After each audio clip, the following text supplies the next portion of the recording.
Señores, gracias por continuar con nosotros aquí en Despierta RD, dando la bienvenida a nuestro primer invitado de esta mañana, Omar Fernández, vocero del bloque de diputados de la Fuerza del Pueblo, que está con nosotros nuevamente aquí. Buenos días, Omar, ¿cómo estás? Bueno, muy buenos días y muchísimas gracias por esta nueva invitación.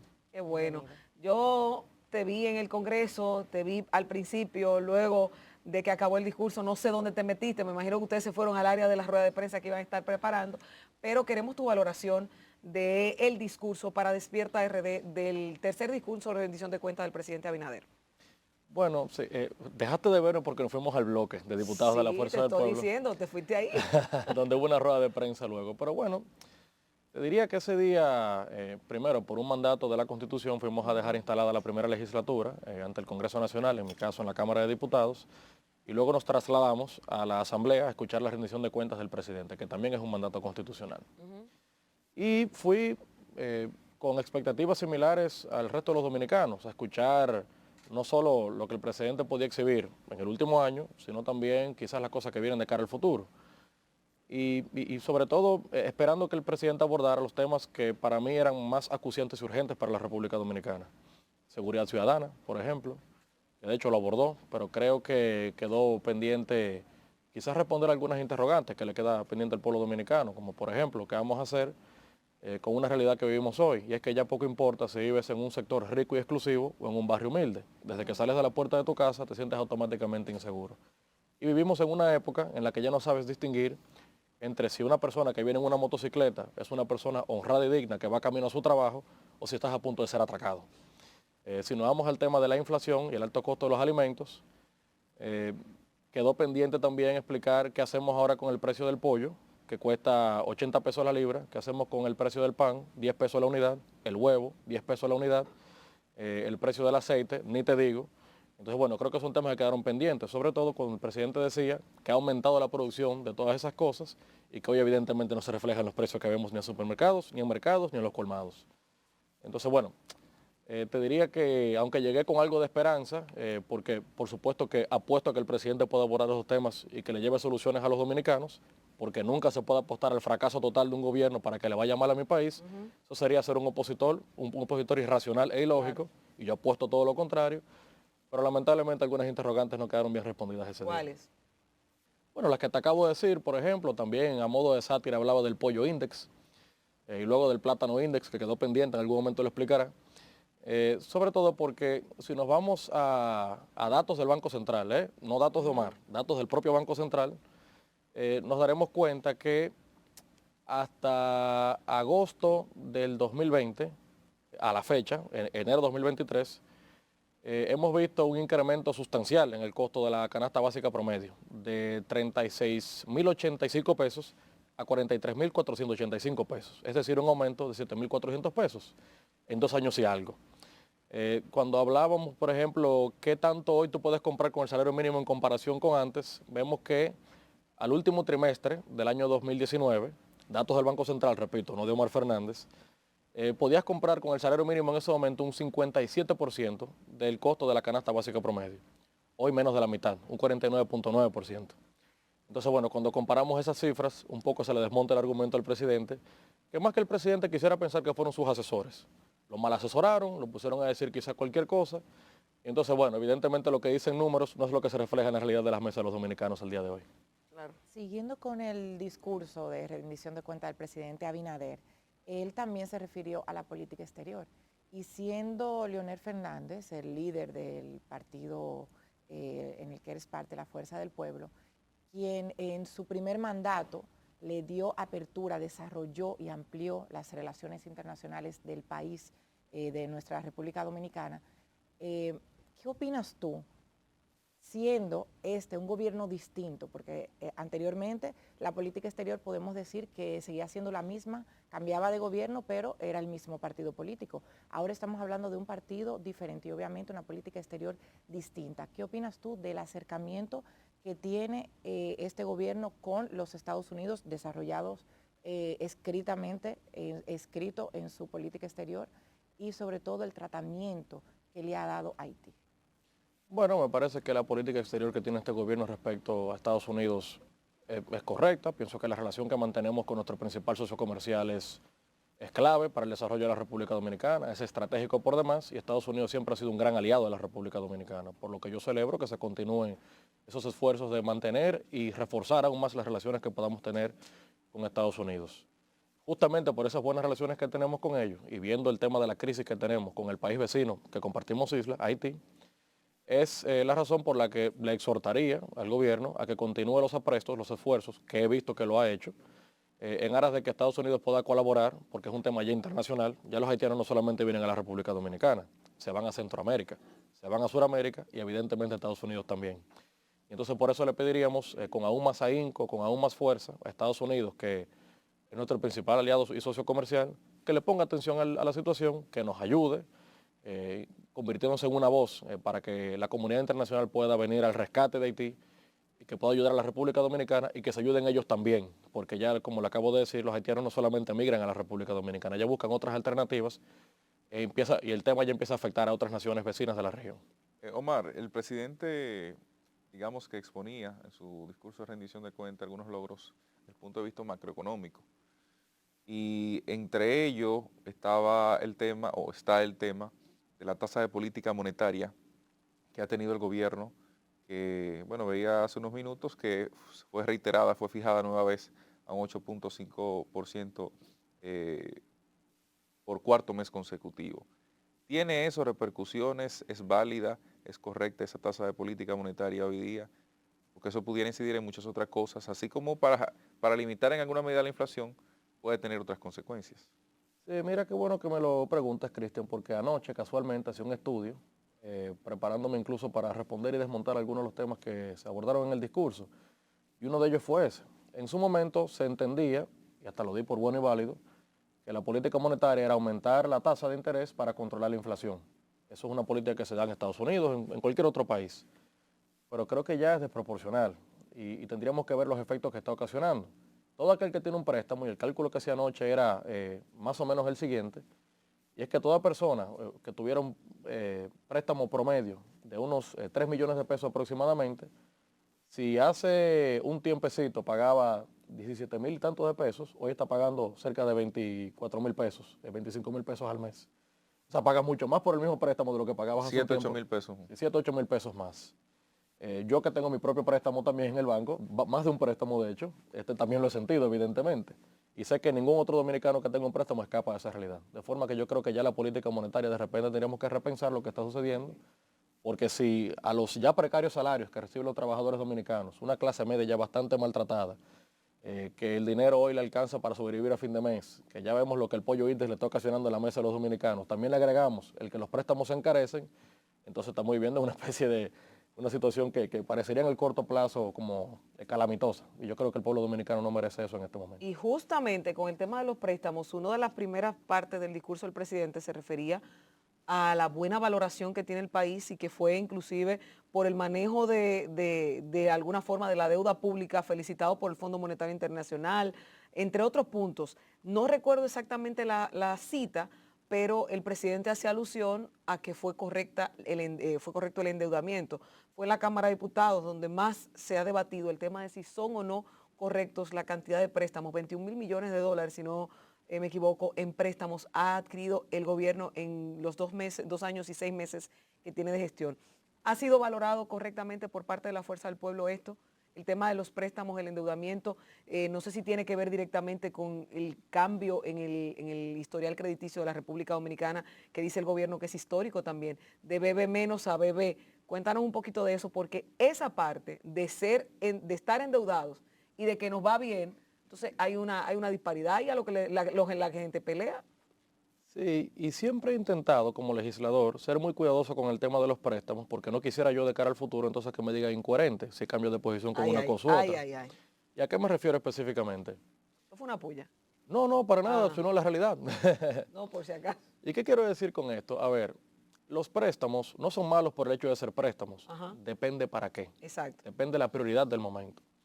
Si de repente llega al Congreso Nacional una solicitud de préstamo por parte del Poder Ejecutivo, por ejemplo, para construir un acueducto que le llevará agua a una comunidad que por años ha tenido ese reclamo y que es un tema de justicia y hoy no le llega agua a esa comunidad, pues evidentemente voy a votar que sí.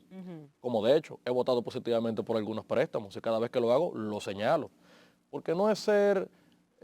A ver, el ánimo no es en contra del gobierno, es a favor del país y lo que yo entienda que le convenga en el momento. Si de repente me presentas un préstamo, como de hecho presentaron hace poco, de cientos de millones de dólares para promover la transparencia en el Estado. Pero ¿y quién ha dicho que hace falta tomar dinero prestado para tú promover la transparencia? ¿Y se aprobó ese préstamo? Lamentablemente se ¿De aprobó. cuánto era? Como 400 millones de dólares 400 aproximadamente. millones de dólares para promover la transparencia. ¿Quién ha dicho que para ser transparente hay que aprobar préstamos, señores? ¿Por qué hay que endeudar el país para ser transparente? ¿Por qué? No, pero la pregunta hay ahí, porque tal vez se nos pasó, como siempre dicen, aprueban tantos millones, aprueban, y te lo digo porque ha sido una de las principales críticas que se le ha hecho al gobierno a través del Congreso, a la Cámara de Diputados principalmente, y es porque dicen que toman préstamos y préstamos y préstamos que al final nos va a afectar a nosotros en el futuro de la sociedad. Eso, ¿en qué se basaba?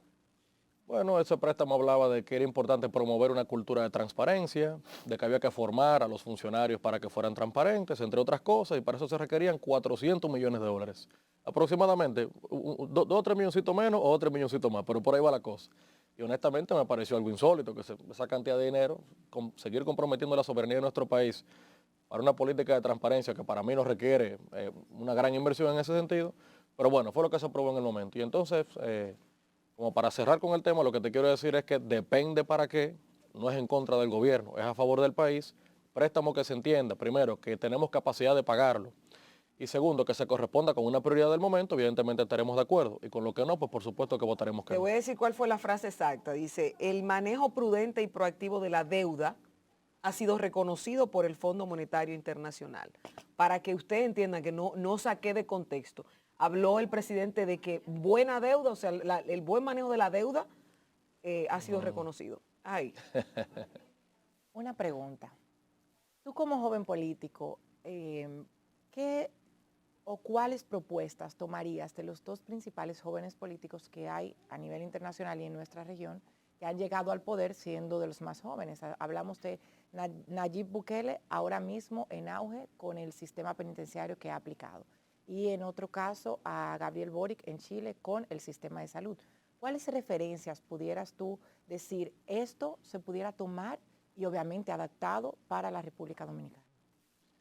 Bueno, en el caso de Bukele te diría que su guerra contra las pandillas aparentemente va dando resultados. Ha sido... El Chivo Pets. Bueno, Chivo Pets también, claro, por supuesto, es un tema de nosotros, tú lo sabes, Lorena. Te diría que fundamentalmente esas dos políticas. La guerra contra las pandillas, que era un reclamo de ese país por décadas, fue el país más inseguro del mundo en su momento y hoy es uno de los más seguros de Latinoamérica. Eso es evidente, la comunidad internacional lo reconoce. Métodos un poco severos a los que no todo el mundo está acostumbrado, pero a veces, diríamos, momentos diferentes requieren medidas diferentes. Y es lo que quizás ha llevado al presidente Bukele a tener que tomar las riendas de esa forma. En todo caso, yo de manera personal no necesariamente le critico la forma en que lo está haciendo porque los delincuentes merecen un trato como lo que son, como delincuentes. Y es lo que he visto en ese caso allá. Y Chivo Pets, que también ha sido una gran iniciativa en favor de los animales en El Salvador. De hecho, creo que construyó el sitio con lo que recaudó con los bitcoins, sí, luego de que lo hizo como moneda de curso legal en El Salvador. Y bueno, los animales ahora en El Salvador, y yo que amo los animales y de hecho abogo por una reforma a la ley de protección animal en la República Dominicana, celebro mucho esa iniciativa. Omar, además de... perdón, iba a... Sí, te decía que en el caso de Gabriel Boric, más allá de reconocer que él es un ejemplo para los jóvenes, que no hay que cortarle las alas y darle la posibilidad de aspirar, y mira como una persona tan joven llegó a la presidencia de un país tan importante como Chile, llegó con 34, 35 años, una cosa impresionante. Te confieso que sus políticas públicas yo no simpatizo tanto con ellas. Ni ideológicamente me siento identificado con él, ni tampoco sigo sus políticas, por lo que más allá de su juventud no hay tantísimo que yo pueda reconocer todavía. Omar, has hablado de la reforma a la ley de protección animal, pero también hay otros proyectos que ha sometido. A veces se le pregunta a los legisladores cuál ha sido su trabajo. No se conoce necesariamente la noción y la forma en la que se opera en la Cámara de Diputados. Y bueno, posterior a esto viene un exdiputado también a conversar con nosotros, que conoce, digamos, el modelo de operaciones en la Cámara y en el Senado también. ¿Cuáles proyectos ha sometido? ¿En qué consiste el trabajo que has hecho de la Cámara de Diputados hoy? Bueno, te diría, Cristian, que he sometido ya una cantidad importante de proyectos de ley, de resoluciones. Lamentablemente, ninguna ha logrado avanzar lo suficiente y no por falta de diligencia, sino porque en un espacio como el Congreso, en el que necesitas y requieres el concurso de otros partidos políticos, de otras bancadas, porque yo lidero en este momento una bancada de 18 diputados, pero 18 de 190, evidentemente en una minoría. Necesito el apoyo del PLD, del PRM, del Reformista, de todos, para que mis proyectos tengan buena suerte y puedan marchar hacia adelante. Hoy todavía no he contado con el apoyo necesario político, pero bueno, albergo la esperanza de que en algún momento lo tendré. Y en todo caso te diría que el primer proyecto de ley que sometí fue uno que busca regular el proceso de transición gubernamental. Sí. Como ustedes saben, cada 4 años u 8 se da un cambio de gobierno. Digo que puede ser quizás cada 8 porque si hay una reelección entonces no hay un cambio de gobierno, pero cada 4 u 8 se da un cambio. Ese periodo entre mayo, que son las elecciones, y el 16 de agosto, que asume el presidente, se le llama la transición. Y en República Dominicana la transición no está regulada, se parte de la buena fe. Se conforman comisiones de transición, personas que se reúnen con los incumbentes que van a salir para que le entreguen información, para que el funcionario nuevo cuando llegue sepa todo lo que está, todo lo que hay y que todo esté en orden. Y que no nos pasemos los primeros 6 o 8 meses de un nuevo gobierno, que si me encontré con este lío, que si me encontré con este problema, que si tal situación encontré, que si unos discos duros que no aparecen, unos discos duros que no aparecen, etcétera, O etcétera. sea, que hoy día los funcionarios para pasar de uno a otro hacen lo que les da la gana. Al día de hoy sí. Algunos ni siquiera van a entregar. Claro, correcto, algunos ni siquiera entregan o entregan información incompleta o entregan información que no se corresponde con la verdad. Y un día mata a otro. Correcto, entonces o destruyen información, la mutilan, la ocultan, y yo creo que el pueblo dominicano merece un mínimo de garantía de transparencia y un mínimo de, sobre todo de conocimiento de lo que viene de cara al futuro. Entonces, bueno, ese es un proyecto de ley. El de la reforma de protección animal y tenencia responsable también es otro. También, que no es por nada, pero es mi favorito de lo de Omar. Que maña fuera. Una resolución importante que sometí también ante el Congreso es la de promover el turismo de negocios en el Distrito Nacional, en la capital.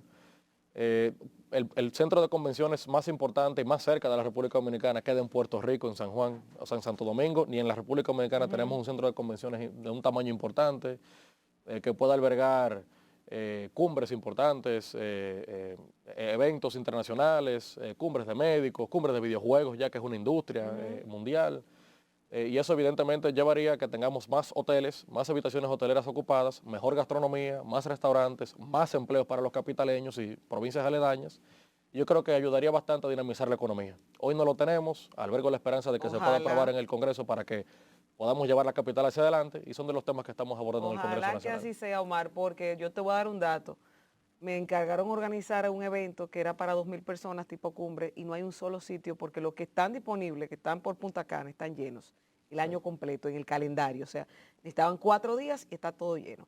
Pero paso a otro tema más político, Omar. ¿Cuándo tú te decides si te quedas como diputado, si te vas a otra posición, si suenan tantas cosas? El otro día hiciste una encuesta. ¿Cómo me ven? ¿Como senador o como alcalde? ¿Qué dio la encuesta?